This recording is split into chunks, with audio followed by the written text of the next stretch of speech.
Half-blind dovetails like these are an attractive, sturdy, and classic choice for building drawers. And if you need to make a bunch of drawers, you can route them quickly and easily with a jig. In this video, I'm going to show you how.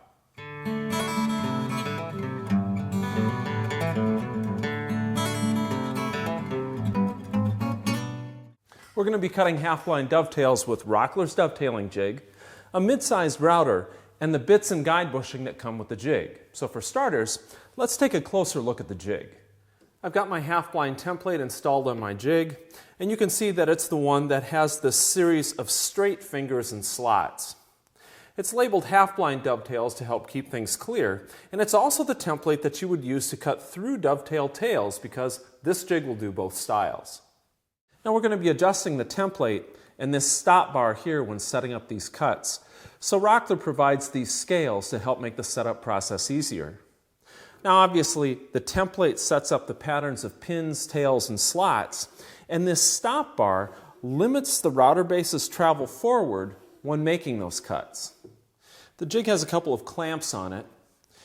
This one in front holds the drawer side workpieces, and this one here on top holds the drawer front or back workpieces. These two plastic stops under the template are important too because they register the workpieces during routing. They also create this offset right here between the drawer sides and the drawer fronts or backs. Rockler provides a 14-degree dovetailing bit, an 8-degree dovetailing bit, a 5/16" straight bit, a collet reducer, and a 7/16" guide bushing with this dovetail jig. For half-blind dovetails, we're going to be using this 14-degree bit and the guide bushing, but these other two router bits are for through dovetails. So go ahead and install the collet reducer, guide bushing, and 14-degree bit in your router. Now to cut these dovetails, I'm going to be following the instructions that come with Rockler's dovetail jig, and of course, these should be your primary instructions when setting up your jig too. Now I'm going to make my drawer out of these four parts. The front and back are walnut and the sides are maple. And as you can see, I've labeled the outside faces of each of the parts with tape, front, back, left, and right, to help me keep the outside faces of these parts clear. I've also labeled the corners with numbers to help me remember which parts go with which. So 1 and 1, 2 and 2, and so forth. These numbers are also going to help determine for me which of these edges are supposed to form the top of the drawer. But along with getting my actual workpieces ready, I need these right here. These are my test pieces. They should be flat with square edges and ends, and their thickness and width should exactly match your actual workpieces. And here's a word to the wise. Never route dovetails without testing your setups on scrap pieces first. If you can get these right, these will be a cakewalk. So to get started, I'm adjusting the bit depth here to 9/16". Rockler makes this easy by providing a depth gauge right on the template for reference. Next, we need to balance the joints pattern on the template, like this example here. So to do that, I've got my front clamp and my dust port removed, and I've got one of my two test pieces clamped in the top clamp to act as a spacer for the template. Now here's what we need to do with the other test piece. Now as you can see here, my test piece doesn't have the same amount of overhang on these outer sockets. This is going to be a drawer side, and this test piece on top is going to be a drawer front or back.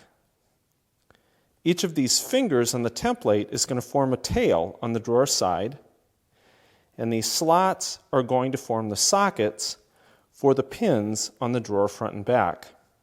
So what I need to do is move my test piece left or right until I get the same amount of overhang on these outer sockets.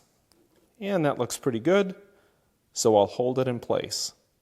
Now, slide the stop closest to the workpiece over until it butts up tight, and then tighten the stop screws. I'm working on the left stop here. Make sure the workpiece is also square to the jig body.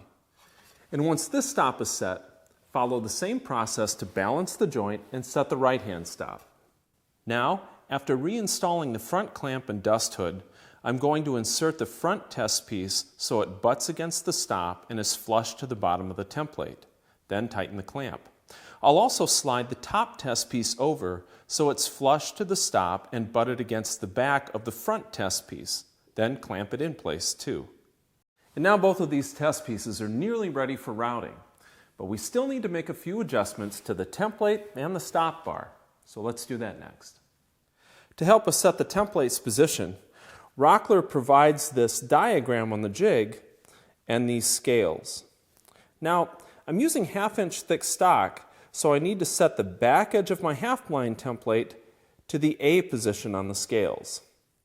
So, I'll loosen the 2 knobs that hold the template in place and locate the back edge to the A positions.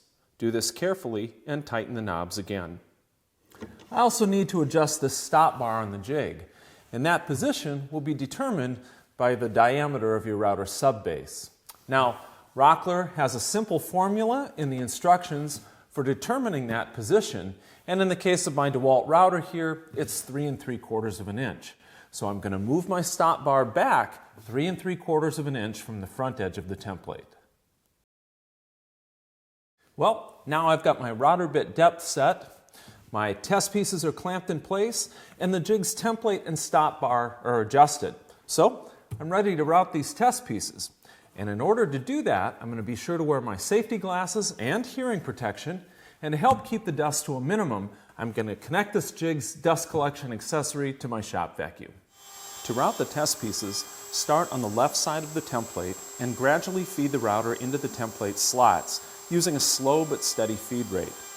Make sure to push the router back in each slot until the base contacts the stop bar and route all the waste away along and around each finger carefully. So, there's 1 round of test cuts made. Let's see how this joint is looking. Okay, here, the pins and tails are fitting too tightly together. So the remedy for loosening up this joint is to lower the router bit and make another round of test passes. Now that's not going to be a big adjustment. I'm only going to change that depth setting by, about a 64th to a 32nd of an inch and make another round of test passes. So that takes care of a second round of test cuts. And let's assess how things are coming together now. Okay, this time, lowering the bit is definitely allowing the pins and tails to fit together. And you can even see here the little bit of depth change I actually made for that to be able to happen. But this drawer side workpiece isn't going far enough into this drawer front or back workpiece. These tails are standing proud. To set the tails deeper into their sockets, I'll move the stop bar back the same distance I want the tails to move into the sockets on the test joint. Then, you guessed it, another round of test cuts to try out this new stop bar setting. And now after round 3, it definitely helped moving that stop bar back a little bit. Now the drawer side tails are fitting flush with the drawer front pins, so we've got a good test joint here. Now if these tails had been going too far into the joint instead of standing proud, we would have moved the stop bar forward a little bit instead of backward. But we don't have to do that. We've got a good test joint, so we're all set to route our final workpieces. And here's how to carry out those final cuts. When you're loading your actual workpieces, their inside faces should either point up or out in the jig. So in the case of this drawer face, it'll go like this.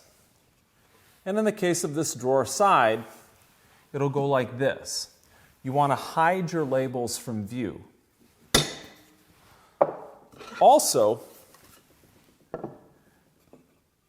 the numbers that you put on the top corners should always stay together in the jig.